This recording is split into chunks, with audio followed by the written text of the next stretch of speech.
Now, I'm sure this isn't a new technique, but it's new to me and I wanted to share it with you guys.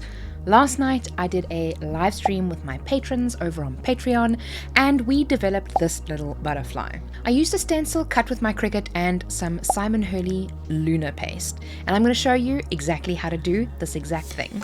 My name is Kelly, and let's get clacking. So in Cricut Design Space, I used just an average butterfly from their images section. So I'm going to click on images, and in the search bar, I'm going to type in butterfly. Now there's a type of butterfly that I am looking for, and it'll be just one color, and it'll have to be a flat object that is not too detailed, but has enough detail that we can get that super fun look. I also want it to all be connected to each other so that it is more easily cut out of a stencil or as a stencil. Something like this would work quite well. The reason why this design wouldn't work is because the lines are too thin and they're not connecting the parts together.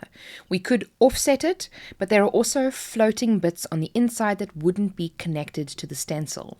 As we know, when it comes to a stencil, everything has to be connected to each other, as any loose bits will just roam around and won't work. Now this is the design that I used, and it was pretty much perfect. The one next to it is just as perfect, so I might use that one. The one below it has too much detail, so as gorgeous as it is, it wouldn't work very well because it's just too detailed, unfortunately. And this one will also work very well, so I'm going to add those two to my canvas to see which one I prefer, or we can even go for this one. So as you can see, there are lots of different types of butterflies that would work perfectly. So I've chosen a few, and I want to just double check that I'm choosing the right one. So I've added them all to my canvas, and I'm going to make a choice from there. I'm going to start off by making them all the same size. And again, this technique would work with every single one of these, so any one is a personal preference choice. I think I'm going to be choosing this one in the bottom corner, the bottom right. And next up, what I'm going to do is change the sizing.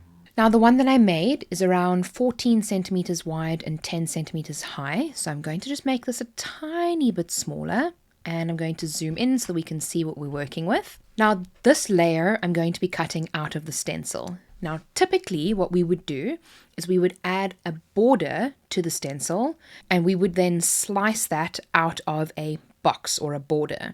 But with this technique, because we want to keep all of those little details on the inside and not have the actual butterfly as a stencil, I'm going to cut it exactly like that. I'm also going to duplicate it, and I'm going to contour out all of the inside sections so we can cut just the shape of the butterfly out of our paper. So I'm going to hit contour in the bottom right hand corner, and because I don't need to worry about any of the contours, I'm just going to hit hide all contours so that we just have the solid black shape.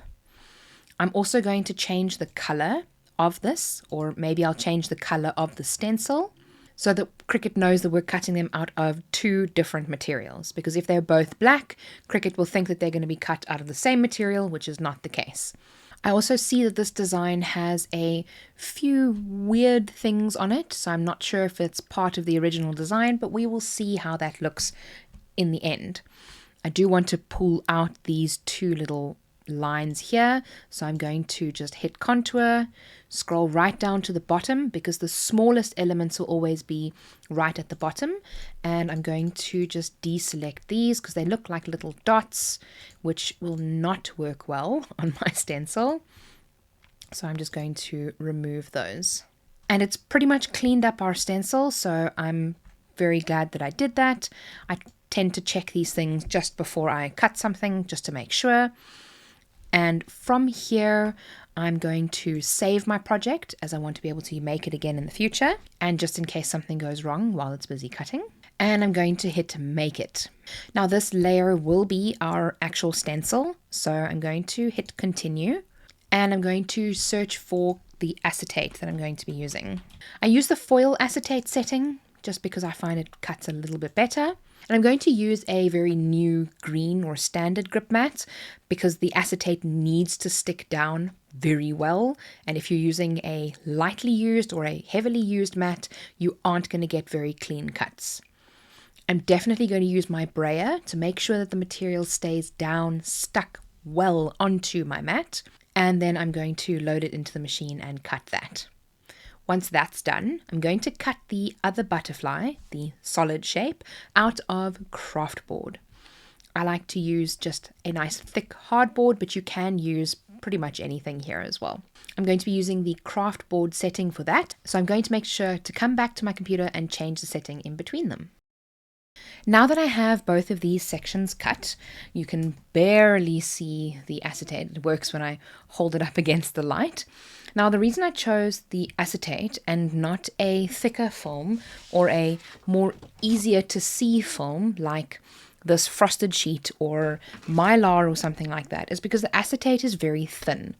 When it comes to getting fine details like this, especially when you're using, sponge daubers, I find that the thinner the film that you're using as your stencil, the crisper your results are going to be once you're done. So that's why I tend to use the thinner sheets. And what I'm going to do is I'm going to tape that on top of that stencil just like that. And I'm going to use some washi tape for that. Of course, I have to have rainbow washi tape. I have no idea where you can get this because I found it at a local craft shop. So I'm going to try and tape these as well as I can. Maybe a smaller piece. I'm trying not to overlap the sections that are open. And I'll just tape it in a few different places so that the stencil has no chance of moving. There we go. We are in any case going to work with it very carefully. And I'm going to work with the Lunar paste that's in the lids because that's more than enough. You can absolutely use your fingers for this as well. You can just dab it up and dab it onto the actual stencil. But I don't want that texture on the page, so I'm going to use my daubers instead. They're just little finger daubers. That's quite nice.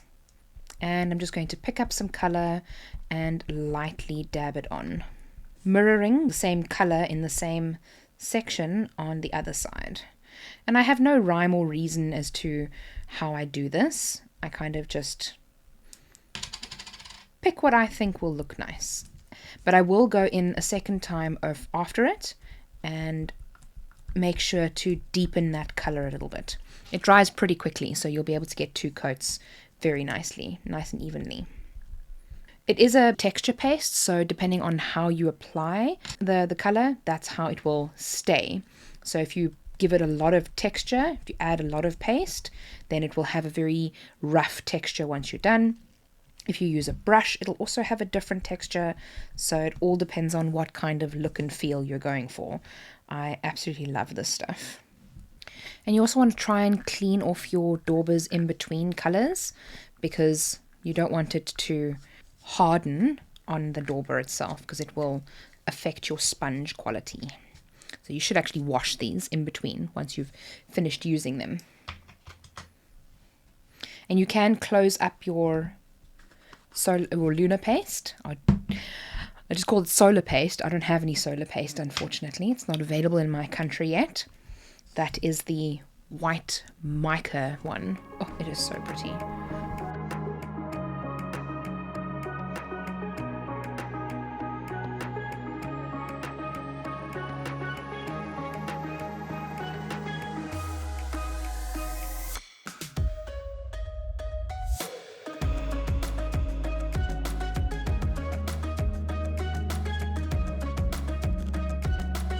And time to use a brand new dauber. Love it.